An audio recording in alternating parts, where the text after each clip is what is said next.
finally. Okay, good. So, a brief primer. I'm sure a lot of you know a lot more than sort of the brief outline I'm going to give you, so maybe at least this talk will start some ideas and discussion. So firstly, why do we need EIAs and SEAs? And I'm showing here some slides from a presentation I gave to the UNGA back in 2014, focusing on geoengineering on the top left. As some of you know, there are some crazy ideas to try to do something about climate change, and many of them do involve the oceans.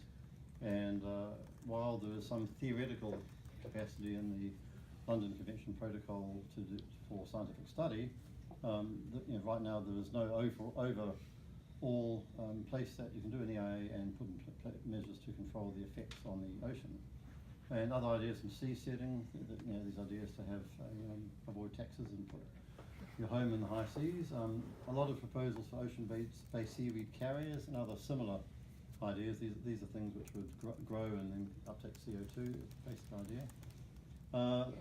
Another geoengineering proposal on the left, which is active, ICE 911, and they've got the great idea of putting glass beads into the Arctic Ocean to increase its reflectivity, and it's meant to be good for polar bears. The ocean aquaculture, another idea to grow fish in huge cages, and lastly, ocean fertilization. Some of you may have heard about that. Ocean fertilization is the idea that if you put iron-rich water into the ocean, it increases the primary productivity and thereby takes up carbon. And it doesn't work, but there's some people trying to do it. So there's some overarching ideas, but more down to earth. There are EIAs at the moment being carried out. The Seabed Authority is currently devising exploitation regulations, and those regulations include provisions for EIAs, but also separately, there's a current proposal to do some test some mining equipment in the Currie zone, and we at the Deep Sea Conservation Coalition have been arguing that they need to do a public EIA, and we've won that argument to a certain degree. But just suffice it to say, there'll be a lot of issues with environmental impact assessments connected with seabed mining. And as I mentioned before, the London Convention Protocol in 2010 put into place an assessment framework which currently only applies to ocean fertilization, but there are other annexes which could apply to other issues such as geoengineering. And the other important areas that EIAs come up is in fisheries, with bottom fisheries. The United Nations General Assembly Resolution 61105 back in 2006 and following resolutions require impact assessments prior to bottom fishing. That doesn't mean they often get done, but that's in theory they're meant to be carried out. So what is the global legal framework? Now, EIA is a little bit different than other matters we're talking about with BB&J, because we do have a legal obligation, and that's in Article 206, which specifically requires that when there are reasonable grounds for believing activities may cause substantial pollution or significant and harmful changes, then states shall carry out the assessment of the potential effects of the activities and communicate the report in the manner provided in Article 205.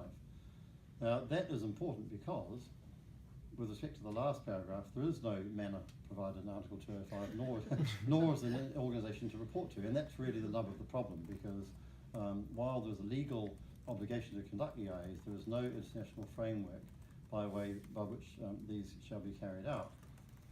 And this was addressed in a couple of cases in international courts. Firstly, the Tribunal for the Law of the Sea, or EIAs for short, stressed that the obligation to conduct an environmental impact assessment is a direct obligation under the Law of the Sea Convention and a general obligation under customary international law.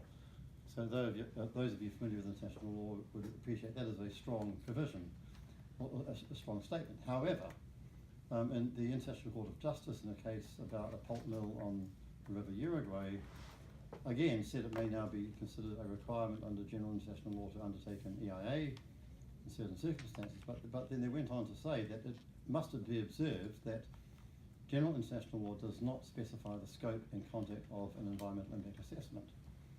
And so that's the problem. So number one, we don't have any scope or any content. Number two, we don't have anywhere to send the results of the EIAs. And number three, we don't have any way to control the effects beyond states' inherent competence. So that's some of the gaps We have procedures and guidelines where to send them. Public comment and revisions, another really important one, and again, to use an example that I talked about with seabed mining and the current environmental impact assessment being carried out by a company called GSR in Belgium. In that case, they put the comments onto the website, and the public were invited to send comments. I think maybe 8 or 10 did send comments in. The EIA, the International Seabed Authority itself, didn't do that, and then basically very little happened. So what the bottom line is that there are no specific international overarching requirements on how do you invite public comments, and who makes the revisions, do you have to take the public comments into account, and so on. And then also, really importantly, we talk a lot about EIAs, but then what happens in the water is the crucial issue. So again, we need measures to mitigate or prevent the activity, and who can put into place those measures, and how effective are they. And you know, I just wanted to note, a workshop in 2009 did note that in areas beyond national jurisdiction in the high seas, there really are quite big differences with EIAs, from local EIAs to international EIAs, and geographical differences, differences in pressure, temperatures and productivity and so on, but practical differences. You don't have nearly as much information, you've got the physical distance from the site, much greater costs involved in sending ships out and so on, and very different stakeholders, as well as obvious governance differences. Again, you've got UNCLOS, the Seabed Authority, for example, UNJ or whatever, as opposed to your local competence. Now, one important agreement which does have pretty good EIAs is what's called the Madrid Protocol, or the Antarctic Protocol, which governs activities in the Antarctic. And that essentially has a cascading series of thresholds. So firstly, a country has to assess whether an activity will have less than minor or transitory, minor or transitory, or more than minor or transitory effects. If it does have more than minor or transitory, they must conduct an initial environmental evaluation. And then if that shows that there are significant effects, then they must carry out a comprehensive evaluation ultimately. And I've noticed there that so far there have been 20 or so assessments. None have led to substantial modifications, however. And so it's a good, not a perfect provision, but and it's one that does work internationally. And I've also noted one quite obvious gap, which is that in this case, the Committee on Environment Protection, or CEP, only meets once a year, and so what they've done is they've put into place an intersessional contact group to work electronically in between there. So it's a way of spanning the gap between international meetings. And just to note, there are no strategic environmental assessments, which we'll talk about soon. And now another convention which is really important for international environmental impact assessments is the ESPU Convention, and that's a European convention. So you'll see the parties there in yellow, and the countries that have ratified the convention. It requires that parties must notify and consult each other on major projects that have adverse transboundary environmental impacts. It's based on an appendix, which we're going to talk about a little bit further down the line, but as well as the appendix, if an activity is not on the appendix, then parties shall enter into discussions as to whether it should be treated as listed on the appendix. And there is an implementation committee. We're going to talk about this a little bit in the cross-cutting, but the important thing is the implementation committee is soft, non-binding, and aimed towards reaching a resolution in a sort of conciliatory way. Now, let's move to strategic environmental assessments, an interesting issue in the context of the BBNJ, because SEAs, as are commonly known, are very different than EIAs. Whereas EIAs assess particular projects. On land, I'm going to build a road, I'm going to build a power station, I'm going to build a pulp mill. SEAs are much higher level. They assess programs and policies, so they're overarching. And what happens then is that when you do conduct an EIA on a particular project, then you need to take into account the outcome of the SEAs. And the SEAs could be, you do this activity here, but not over here. You do this activity over there, but take into account this activity over here. There could be all sorts of outcomes, but the important thing is you need to have the appropriate stakeholders involved when you do the assessment. You look at all the different activities and how they interrelate, and in particular look at cumulative impacts in particular. So there are two international instruments to take into account when we're devising SEAs. One's the European Directive on SEAs that requires SEAs where member states determine plans or programs are likely to have significant adverse effects. And the Kiev Protocol, which is under the ESPO Convention, and that requires SEAs for specified plans and programs likely to have significant environmental and human health effects. Are they both global? No, the Kiev Protocol is European, and the European Directive is also European, so they're both European. This is only to give you a sort of cascading idea of management options, if you like. So you've got environmental impact assessments under Article, which we talk about Article 206. You've got area-based management, which I'm sure you've already talked about with MPAs and other area-based management measures, and strategic environmental assessments are already seen as one type of area-based management measure, an important one. But then really important, you've got management measures themselves. In other words, once you conduct activity, what can you actually do about it? I'm going to park that and talk about a little bit further down the line, but just the main message is when we talk about EIAs and we talk about SEAs, let's also not forget about management measures to control the activities that do take place. So what could our agreement provide? Essentially, firstly, clearly to establish rules, procedures and guidelines, which aren't there, as I said. Provide for consistency and predictability. There could be reporting by sectoral and regional bodies. So when I looked at things like particular RFMOs, regional fisheries management organisations, they could be required or asked, invited to report to the international COP under the BBNJ. And at least in theory, they can put into place measures and conditions to control activities in areas beyond national jurisdiction. Now, whether they have that competence that's a fight we still have to have, but certainly that's competence that we believe, I think, High Seas Alliance at least needs to be there in some shape or form. And finally, we're calling it to call in, and the idea there is that when there's a particular activity or matter that is giving a state concern, then that state could actually say, okay, I'm going to take this to the COP, bring it to the attention of the COP, and perhaps then the scientific committee can assess the activity and make a decision. And again, this is something which is far from being agreed, but we believe, and when you cast your mind back to some of these far-reaching proposals for geoengineering, I think you can begin to understand why it's important to have some sort of backstop, at the very least, where you can say this is a really important EIA. I mean, some of the geoengineering proposals could literally affect the entire planet, and so we believe there needs to be some provision, and we've called it call in. It's just basically say, okay, we want to have a look at this.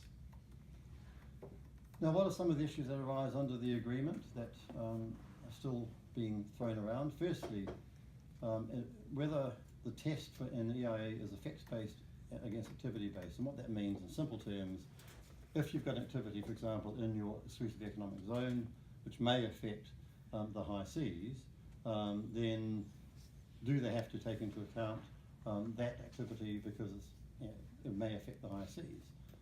We say yes, and we say obviously yes, but other states say no, it should be activity-based. In other words, you only conduct an EIA when your activity is in the high seas or the area beyond national jurisdiction. So that's one fight.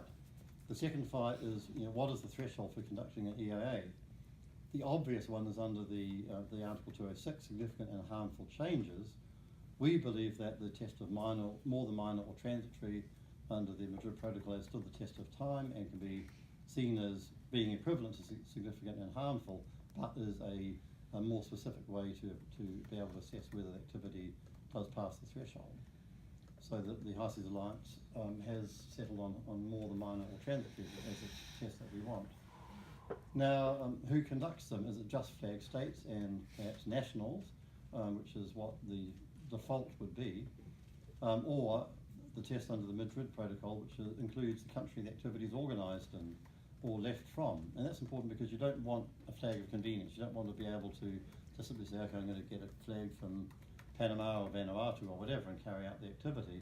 So if essentially you organise activity in a country or you simply physically departed from it, then we're saying the EIA provision should apply.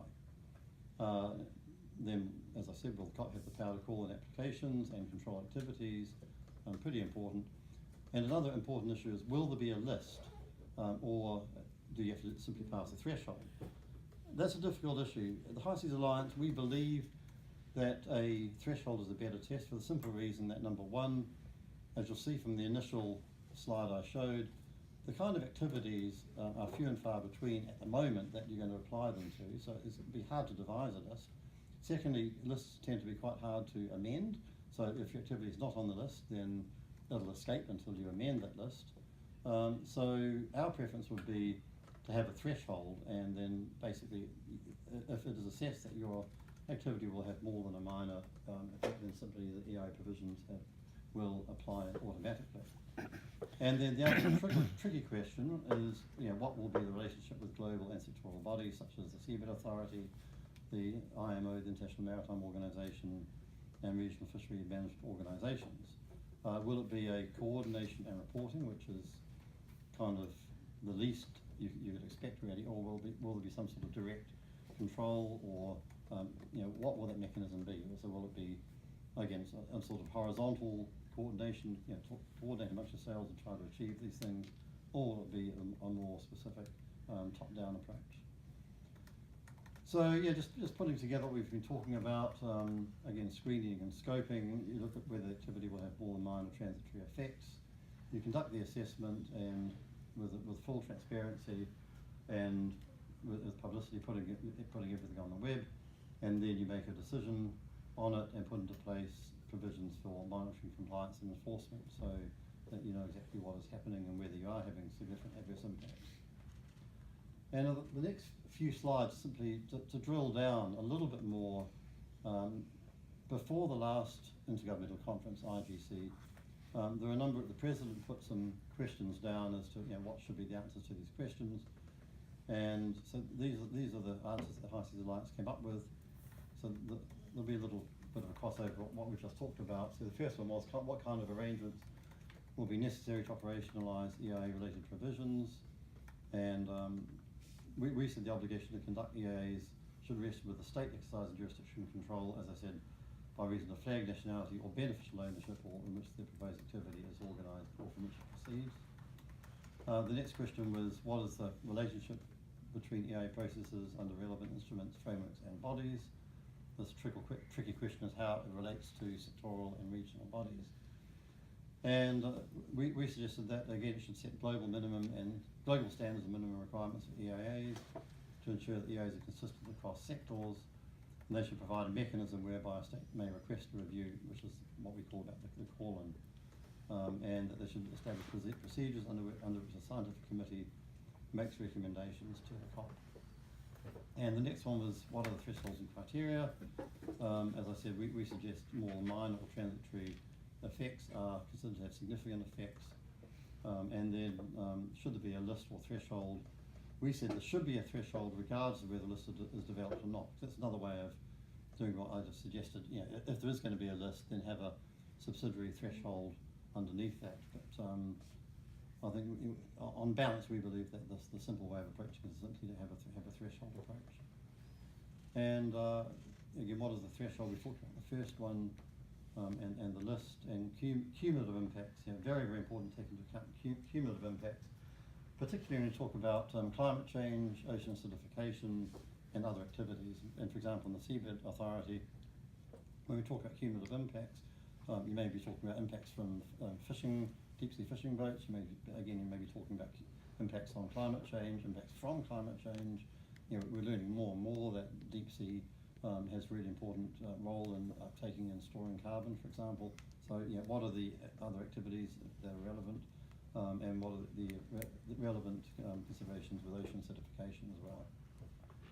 And with the specific provisions for EIAs+SEAs, and that's a bit of a tricky one. We suggested that any activity proposed or affecting an area which amounts to being an EIAs+SEA or a vulnerable marine ecosystem or an EIA, a VME, should always be subject to an EIA. So we sort of punted that a little bit, because the reason we do that is that while it seems obvious that if something's an EIAS+SEA or VME, it should be subject to EIAs, the reality is that if there are direct requirements or direct consequences on something being nominated as an EIAS+SEA, then it's much more difficult to get nominated as an EIAS+SEA.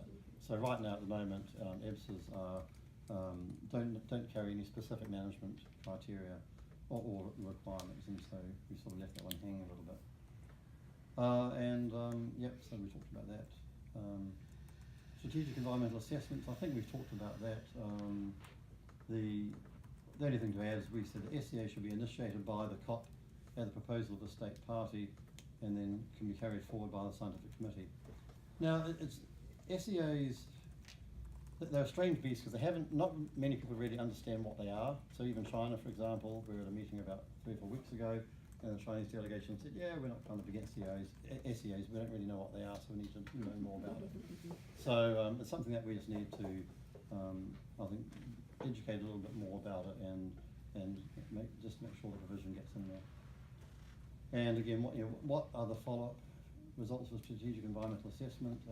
And what we said there specifically, an SEA can serve as a trigger for an EIA, and we said in the Seabed Authority, for example, once they're not SEAs, they're called Regional Environmental Management Plans, or REMPs, and what we found there is that the REMPs do then suggest EIA templates, for example, that can be developed into how you conduct the EIAs.